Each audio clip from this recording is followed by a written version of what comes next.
Break के बाद आपका स्वागत है और बात कर लेते हैं मौसम की। तो आपको बता दें कि बिहार में भीषण गर्मी से लोगों का जीना मुहाल है। लोग भीषण गर्मी से त्रस्त हैं। तो ऐसे में भीषण गर्मी हीट वेव की स्थिति को देखते हुए सीएम नीतीश कुमार ने आपदा प्रबंधन विभाग को एक अहम निर्देश दिया है। सीएम नीतीश ने सोशल मीडिया एक्स पर पोस्ट करते हुए लिखा है कि भीषण गर्मी और हीट वेव की आपदाजनक स्थिति को देखते हुए आपदा प्रबंधन विभाग और सभी जिलाधिकारियों को समुचित कार्रवाई करने का निर्देश दिया है। सभी जिलों के संवेदनशील स्थानों पर पानी के टैंकर पर्याप्त संख्या में रखने को कहा गया है। भीषण गर्मी और लू से बचने के लिए लोगों को उचित सावधानी बरतने की सलाह भी दी है और साथ ही साथ माइकिंग की भी व्यवस्था सुनिश्चित करने का निर्देश दिया गया है। सभी प्राथमिक स्वास्थ्य केंद्रों सहित अनुमंडल एवं सदर अस्पतालों में जरूरी स्वास्थ्य सुविधाओं और जरूरी दवाओं की पर्याप्त उपलब्धता सुनिश्चित करने के लिए कहा गया है। गांव हो या शहर, सभी जगहों पर निर्बाध रूप से बिजली की आपूर्ति सुनिश्चित करने के लिए कहा गया है ताकि लोगों को भीषण गर्मी से राहत मिल पाए। आपदा प्रबंधन विभाग को निर्देश दिया गया है कि संपूर्ण स्थिति पर निगरानी रखें। देखिए, टीवी स्क्रीन पर अगर आप नजर डालेंगे तो निचले हिस्से में आप देख पाएंगे कि अभी टेम्परेचर जो है वो कितना है और किस जगह पर, किस जिले में कितना टेम्परेचर है। देखिए, किशनगंज में 39 डिग्री सेल्सियस है, पूर्णिया में 40 डिग्री, कटिहार में 36 डिग्री सेल्सियस है। हीट वेव को लेकर के सीएम नीतीश ने यह आदेश जारी किया है।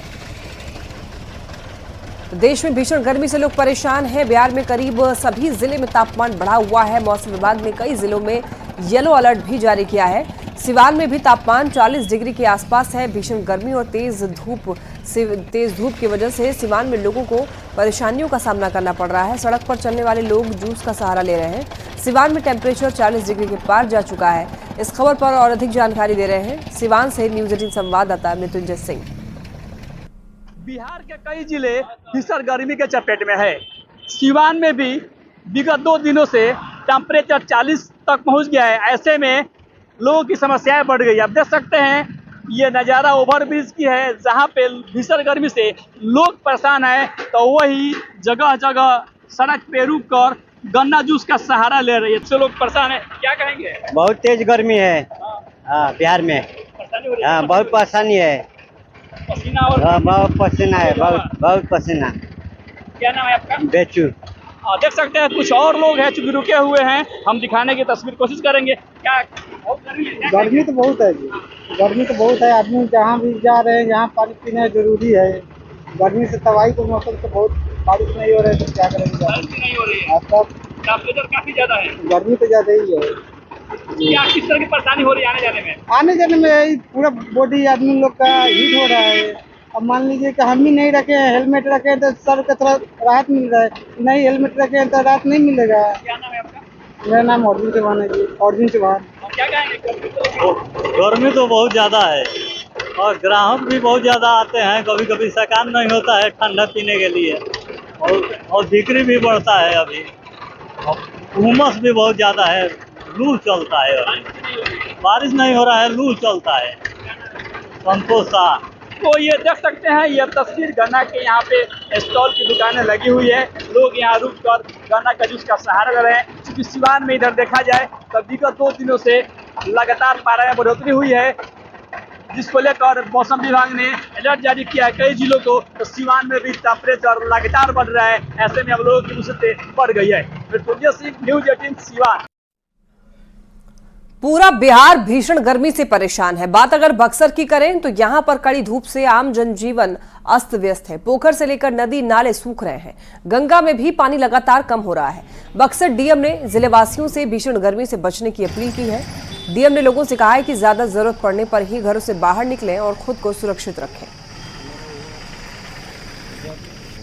कुल जिले में जो हमारे नगर निकाय हैं उनके माध्यम से हम लोग 74 सरकारी पियाव संचालित कर रहे हैं। सभी जो राहगीर हैं, हमारे वासी हैं, उनका लाभ उठा रहे हैं और उसकी निरंतर हम लोग समीक्षा भी कर रहे हैं। इसके अतिरिक्त पीएचईडी विभाग के द्वारा भी अपना एक कंट्रोल रूम भी अधिष्ठापित किया गया है और जो उनके द्वारा मतलब बैंक चलाई गई हैं उसके माध्यम से कई चापाकल को सुदृढ़ भी किया गया है। हम सब लोग अवगत हैं क्योंकि गंगा नदी का जो जल स्तर है वो भी नीचे जा रहा है। बक्सर डीएम अंशुल अग्रवाल ने कहा है कि जिस तरह से तापमान लगातार बढ़ रहा है, ऐसे में लोग सतर्क रहें, खुद को सुरक्षित जोन में रखें जब ज़रूरत हो तो अभी लोग घर से बाहर निकले हैं। बता दें कि लगातार बक्सर ज़िले में जिस तरह से हीट वेव की घटनाएं हो रही हैं और लोग गर्मी के चपेट में आकर के लोग बीमार हो रहे हैं और सदर अस्पताल में जो मरीज़ हैं वो पहुंच रहे हैं इलाज के लिए, तो ऐसे में जिला प्रशासन ने जो गाइडलाइन जारी की है उसका लोग पालन करें और सुरक्षित रहें। पुष्पराज, न्यूज़ 18 बक्सर। समस्तीपुर सीट से एलजेपी आरवी यानी कि लोजपा रामविलास सांसद शांभवी चौधरी चुनाव जीतने के बाद पहली बार समस्तीपुर पहुंची। शांभवी ने मोहनपुर में अपने सांसद कार्यालय का उद्घाटन किया। शांभवी चौधरी ने कहा है कि इस कार्यालय के माध्यम से लोगों की समस्याओं को दूर करने का प्रयास किया जाएगा और इसके लिए सभी तरह की व्यवस्था कार्यालय में की जाएगी। पहली बार सांसद बन के वापस अभी तक हमारा शपथ नहीं हुआ है, लेकिन हमने यहाँ की जनता से एक वादा किया था कि हम एक कार्यालय समस्तीपुर में ही खोलेंगे अपने कार्यकर्ताओं की सहूलियत के लिए, जनता की सहूलियत के लिए। क्योंकि कभी कभी ऐसा होता है कि सत्ता के लिए हमें दिल्ली में उपस्थिति अपनी बनानी होती है और हम चुनाव भी उसी के लिए लड़ते हैं। तो जब अगर हम दिल्ली में हो या किसी भी वजह से व्यस्त हो, हमारा कार्यालय 24 घंटे खुला रहेगा। यहाँ पे सब तरह की सुविधाएं दी जाएंगी। लोकसभा चुनाव के बाद अब पूर्णिया के रुपौली विधानसभा में उपचुनाव की डुगडुगी बज चुकी है। रुपौली की पूर्व विधायक बीमा भारती के इस्तीफे के बाद यहां पर उपचुनाव हो रहे हैं। जिले के डीएम ने बताया कि 14 जून से लेकर के 21 जून तक नामांकन की तिथि है। 24 जून को स्क्रूटनी होगी और इसके बाद 26 जून तक उम्मीदवार अपना नाम वापस ले पाएंगे। 10 जुलाई को यहां पर वोट डाले जाएंगे, जबकि 13 जुलाई को काउंटिंग होगी। तो डीएम ने बताया कि रुपौली विधानसभा में वोटरों की कुल संख्या 3,13,599 है। वोटिंग के लिए जिला प्रशासन की तरफ से 321 वोटिंग केंद्र बनाए गए हैं। करने की अंतिम तिथि 21/6/2024 है, शुक्रवार के दिन। नाम संवीक्षा यानी स्क्रूटनी की जो तिथि है वो 24/6/2024 है, सोमवार के दिन।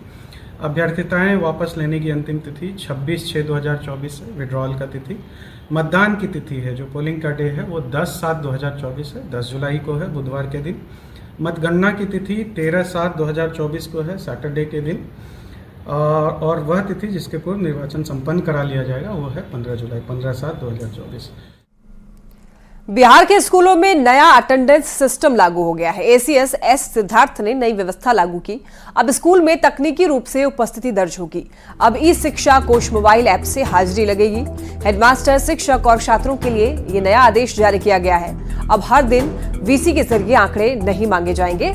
शिक्षकों को अब सेल्फ अटेंडेंस पर क्लिक करना होगा। इसके लिए टैबलेट और कंप्यूटर उपलब्ध कराया जा रहा है। देखिए, तकनीकी रूप से उपस्थिति अब दर्ज की जाएगी, यानी कि इलेक्ट्रॉनिक माध्यम से अब अटेंडेंस जो है वो बनाया जाएगा। तो स्कूलों में ये नई व्यवस्था स्थापित की जा रही है। ई शिक्षा कोश मोबाइल ऐप से अब अटेंडेंस लगाई जाएगी। बता दें आपको कि नए एसीएस का ये आदेश है। आपको बताते चले, हेडमास्टर, शिक्षक और छात्रों के लिए ये आदेश जारी किया गया है। एसीएस का ये आदेश है कि अब इलेक्ट्रॉनिक माध्यम से अटेंडेंस लगाई जाएगी। हर दिन आपको बता दें कि अब हर दिन के अनुसार आंकड़े नहीं मांगे जाएंगे। शिक्षकों को अब सेल्फ अटेंडेंस पर क्लिक करना होगा, यानी कि ऐप के जरिए इलेक्ट्रॉनिक माध्यम से अब अटेंडेंस लगाए जा पाएंगे। बता दें आपको कि अब हर दिन वीसी के जरिए आंकड़े नहीं मांगे जाएंगे। टैबलेट और कंप्यूटर जो है इस काम के लिए अब उपलब्ध कराया जा रहा है। मुजफ्फरपुर जेल में बंद चीनी नागरिक की इलाज के दौरान मौत हो गई। चीनी नागरिक के पोस्टमार्टम के लिए जिला प्रशासन की ओर से एक कमेटी का गठन किया गया, जिसमें डॉक्टरों की टीम के साथ मजिस्ट्रेट की नियुक्ति हुई। जिला प्रशासन ने चीनी नागरिक के डेड बॉडी को सुरक्षित रख दिया है। विदेश मंत्रालय को इसकी खबर दे दी गई है। चीनी नागरिक ने सुसाइड की कोशिश भी की थी, जिसके बाद उसे अस्पताल में भर्ती करवाया गया था। 5 दिन पहले यहाँ भर्ती हुए थे, वो जेल से हमको भेजा गया था। जेल ही में उन्होंने सुसाइड का प्रयास किया था। तो मेरे यहाँ वो आए, उनका ट्रीटमेंट किया गया, वो ठीक थे। मैं भी उनको एक दिन देखने गई थी कि वो खा पी रहे थे, बैठ के हमसे बात, तो उनका चाइनीज लैंग्वेज था, मैं नहीं समझ पाती, और इंग्लिश वो नहीं समझ पा रहे थे, अंग्रेजी, तो एक दिक्कत था। लेकिन मैंने इशारे से खाना वाना के बारे में पूछा। वो खाना पीना खा रहे थे, लेटे हुए थे। मेरे जाने के बाद वो बेड पर उठ के बैठे। कोई बोला उनको कि मैडम आई हैं, उठ के बैठे, खाना पीना खा रहे थे। यूरिन सब उनका सही से हो रहा था। मैंने सिस्टर से पूछा कि इनको कुछ दिक्कत है, पेशाब से नहीं, तो उन्होंने बोला नहीं, अभी इशारा किया था उन्होंने, तो है बाथरूम ले गई, उन्होंने अपना जो भी किया। मुजफ्फरपुर में बेखौफ बदमाशों का उत्पात देखने को मिला है। बैंक लूटने की नीयत से 5 की संख्या में आए हुए अपराधी स्मॉल फाइनेंस बैंक में बैंक कर्मियों को बंधक बना लिया, लेकिन लूटपाट में सफल नहीं हो पाए। दरअसल अपराधी बैंक में तो घुस गए, लेकिन बैंक मैनेजर के नहीं रहने से उन्हें कुछ कैश हाथ नहीं लगा। फिर अपराधी भागते भागते ग्राहक से 4,000 रुपए लूट लिए और वहां से फरार हो गए। ये घटना मुजफ्फरपुर के सदर थाना क्षेत्र के कच्ची पक्के स्थित बैंक का है। फिलहाल इस घटना के बाद इलाके में हड़कंप मचा हुआ है। पुलिस पूरे मामले की छानबीन में जुटी हुई है। गार्ड साहब बैठे हुए थे दरवाजे के जस्ट बगल में। गार्ड साहब बोले जब मास्क हटाइए, तो थोड़ा सा मास्क नीचा किया, फिर ऊपर किया और वो कमर में पिस्तौल फंस लेते। वो पिस्तौल निकाला, डरे का गार्ड को भिड़ा दिया। गार्ड को भिड़ाने के बाद उसको एक अथी मारा भी बंदूक से, पिस्तौल से अंदर ले गया। उसका हम लोग पूछने लगे कैश कहाँ है, कैश कहाँ है। हम लोग बोले जब मैनेजर नहीं आया है, चाबी नहीं है, तो कैश नहीं ओपन हुआ है। उत्तर सब स्मॉल बैंक में लूट का प्रयास किए थे, लेकिन बैंक का चेस्ट तो नहीं लूट पाए, लेकिन वहाँ पर उपस्थित ग्राहक से लगभग 4,000 रुपए की लूट की है। खगड़िया में सरकारी स्कूल के हेडमास्टर पर मारपीट और गाली गलौज का आरोप लगा है। स्कूल के शिक्षक ने डीएम को इसकी लिखित शिकायत की। पीड़ित शिक्षक के अनुसार हेडमास्टर ने उनके साथ हाथापाई की। इस घटना से जुड़ा वीडियो भी सामने आया है। वीडियो में हेडमास्टर और शिक्षक में बहसबाजी हो रही है, वो दिख रहा है। साथ ही एक जगह हेडमास्टर ने शिक्षक पर हाथ भी छोड़ा है। हालांकि न्यूज़ 18 इस वीडियो की पुष्टि नहीं करता है। फिलहाल पूरे मामले की जाँच की जा रही है। विद्यालय में वीडियो नहीं बना सकते हैं, मनवाना आप बिना आदेश के वीडियो नहीं बना सकते हैं, नहीं कर सकते, आप भी मना नहीं कर सकते हैं। अब हमको पागल क्यों कहे, बकलोल क्यों कहे, छिटकपड़ी क्यों कहे? आप हेडमास्टर से क्यों लड़ते हैं? हम लड़ते नहीं हैं, हम अपने सीमा से जाते हैं, हम अपने टाइम से जाते हैं। नहीं, हम अपना टाइम से जाते हैं, हम अपना टाइम पे भरते हैं। आप हमको प्रताड़ित करते हैं, आप चाबी रख देते हैं, चाबी चुरा के रख लेते हैं जींस में, नहीं निकलने देते हैं। आप निकलने नहीं देते हैं हमको। आप जबरदस्ती आप काम कर रहे हैं, आप स्कूल में आके रंगबाजी कर रहे हैं। रूटीन में आपका नाम है। बेगूसराय में रिफाइनरी थाना और इलीगल डिपार्टमेंट की संयुक्त कार्रवाई में अवैध तरीके से चलाई जा रही खाद्य फैक्ट्री का खुलासा हुआ है। फैक्ट्री में भारी मात्रा में निर्मित सामान और सारण इंडस्ट्रीज के नाम से चलाए जा रहे एक प्रोडक्ट का रैपर भी बरामद हुआ है। इस ब्रांड की हूबहू नकल करते हुए बेगूसराय के रिफाइनरी थाना क्षेत्र के दौना में सामान बनाया जा रहा था। पुलिस की छापेमारी में फैक्ट्री संचालक विजय मिश्रा फरार है। इस अवैध निर्माण से सरकार को लाखों रुपए के राजस्व का नुकसान हो रहा है। प्रशासन की ओर से संचालक पर कानूनी कार्रवाई की तैयारी की जा रही है। वही जो नमकीन प्रोडक्ट, उसका नाम है ब्रेकफास्ट, उसी नमकीन प्रोडक्ट, उसमें काफ़ी मात्रा में रेडी प्रोडक्ट और उसका पन्नी जो स्टिकर आता है, रैपर, काफ़ी मात्रा में मिला है, तो जिसमें हमारा कंपनी का ट्रेडमार्क एंड कॉपीराइट उल्लंघन हुआ है। तो इसके ऊपर हम लोग अभी थाना में कंप्लेंट दर्ज किए हैं। आगे इसका प्रोसेस होगा, इन्वेस्टिगेशन होगा। आरा में बस स्टैंड पर पेयजल की व्यवस्था नहीं होने के कारण लोगों को परेशानियों का सामना करना पड़ रहा है। आरा के सरदार वल्लभ भाई पटेल बस पड़ाव पर लोगों को भीषण गर्मी में पानी पीने के लिए भटकना पड़ता है। यात्री से लेकर के बस ड्राइवर और आम आदमी के लिए कोई व्यवस्था जिला प्रशासन की ओर से नहीं की गई है। यहां तक कि शौचालय की भी कोई व्यवस्था नहीं है। स्टैंड में भैया कोई सुविधा नहीं है, ना शौचालय है, ना पानी पीने का ठंडा पानी है। हाँ, कोई चीज़ का सुविधा नहीं है। बैठने का व्यवस्था भी वो ढंग का सफाई नहीं होता है। हाँ, गंदगी फैला हुआ है, पूरा कीचड़ है। हाँ, ठंडा पानी लगा था मशीन का, नहीं वो नहीं चलता है, उसमें एकदम बेकार हो गया है वहाँ। कैसे पानी पीता है? और बस वही हम लोग खरीद के पीते हैं, बोतल खरीद के पीते हैं। न सफाई की व्यवस्था है, यहाँ इतना दूर दूर से लोग आते हैं। जब प्यास लगता है तो जिधर तिधर घूमते फिरते हैं। 2-4 गो होटल वाला हैंड पंप रखा है, उसी पर सहारा है। मशीन तो लगा है नया, मशीन तो लगा है लेकिन चलता नहीं है, देखने के लिए है, पानी नहीं है। व्यवस्था नहीं है ना, पानी चला के देखिए, उसमें पानी अबे नहीं करता है, लगा तबे से खराब है। सीतामढ़ी में एक ऐसा अनोखा रेलवे हॉल्ट है जहां पर सुविधा के नाम पर रेल यात्रियों के साथ छलावा किया जा रहा है। ऐसा कहना है बीसा रेलवे हॉल्ट पर काम करने वाले रेलकर्मी और यहां से सफर करने वाले रेल यात्रियों का। बताया जा रहा है कि तत्कालीन रेल मंत्री रामविलास पासवान ने भीसा रेलवे हॉल्ट का उद्घाटन किया था। इस हॉल्ट पर न तो पानी की व्यवस्था है और न ही रेल यात्रियों के बैठने की जगह। भीसा रेलवे हॉल्ट का हाल बता रहे हैं सीतामढ़ी से न्यूज़ 18 संवाददाता राकेश रंजन।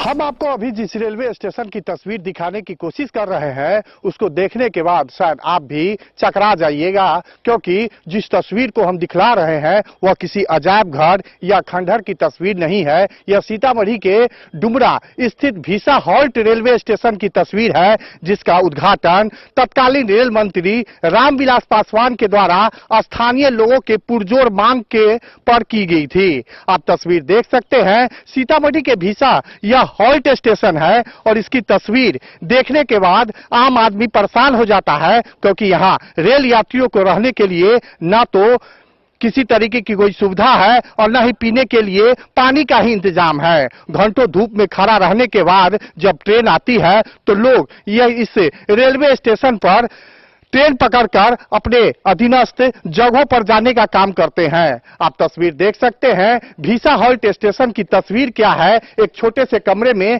यह भीसा हॉल्ट स्टेशन संचालित हो रहा है और यहाँ पर किसी भी तरीके की कोई व्यवस्था नहीं है। एक कर्मचारी के सहारे यह रेलवे स्टेशन पिछले लंबे अरसे से चल रहा है और यहाँ पर व्यवस्था और संसाधन के नाम पर किसी तरीके की कोई सरकार और रेलवे विभाग के द्वारा साधन उपलब्ध नहीं कराया गया है। हमारे साथ इस रेलवे स्टेशन पर तैनात एक कर्मचारी हैं, उनसे बात करते हैं और जानने की कोशिश करते हैं कि क्या स्थिति है इसका। बहुत गड़बड़ स्थिति है यहाँ का, न ये पानी पीने का है, न बैठने का जगह है, न बिजली है, न कोई सुविधा है लोगों को लिए। स्थिति तो यहाँ के बहुत खराब है। क्या देखते हैं, जंगल झाड़ कितना लगा हुआ है, पानी पीने का तरसता है, लोग पब्लिक सब एकदम साफ चारों तरफ जंगल झाड़ देख रहे हैं। हाँ, सफाई कुछ नहीं होता है। दे रहा है, न कल है, न साफ सफाई है, न कुछ है, न रहने का व्यवस्था है, न ठहरने का व्यवस्था है। सबको परेशानी का सामना करना पड़ता है। सांप बिच्छू भी सुनते हैं बहुत निकलता है। सांप बिच्छू तो गर्मी का मौसम है, अभी तो होगा ही। लोग को प्यास लगता है तो बाहर जाकर के दुकान मेन रोड पर जाकर के पानी पीते हैं। ऐसी परिस्थिति में रेल विभाग को इस व्यवस्था को बेहतर करने की जरूरत लोगों के द्वारा कही जा रही है। राकेश रंजन, न्यूज 18 सीतामढ़ी। रिम्स को अतिक्रमण मुक्त करने के लिए डायरेक्टर ने सर्किल ऑफिसर के साथ बैठक की और बैठक में यह पता चला कि रिम्स में 148 अतिक्रमणकारियों ने कब्जा कर रखा है। बता दें कि रिम्स डायरेक्टर ने बड़गाई अंचल के सर्किल ऑफिसर से अतिक्रमण को जल्द से जल्द खाली कराने का आग्रह किया है।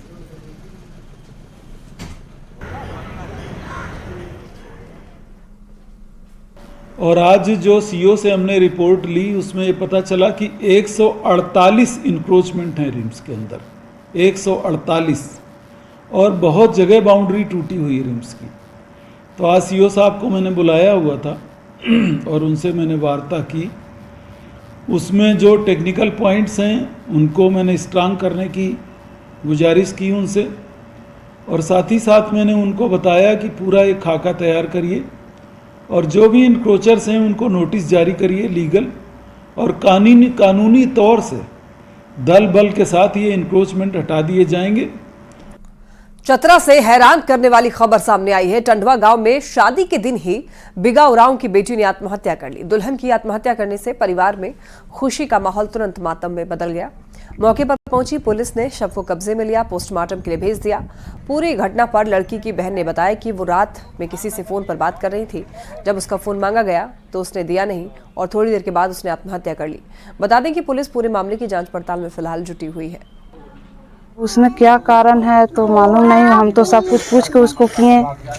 अब वो पहले से भी बताती तब ना हम जानते कि वो किसी को पसंद करती थी, इसलिए का ऐसा की हम लोग को नहीं बोली। देखे मोबाइल पकड़ा था तो हम सोचे किससे बात करें, पूछे हम किससे बात कर रही है, तब बोले कि नहीं हम किसी फ्रेंड से बात कर रहे हैं। तो कौन फ्रेंड है इधर, बोला हम लोग साथ में बैठे हैं, हम लोग भी मिल लेंगे ऐसा बोले। तो बोली नहीं है इधर से। तो हम मोबाइल थे लूट लिए।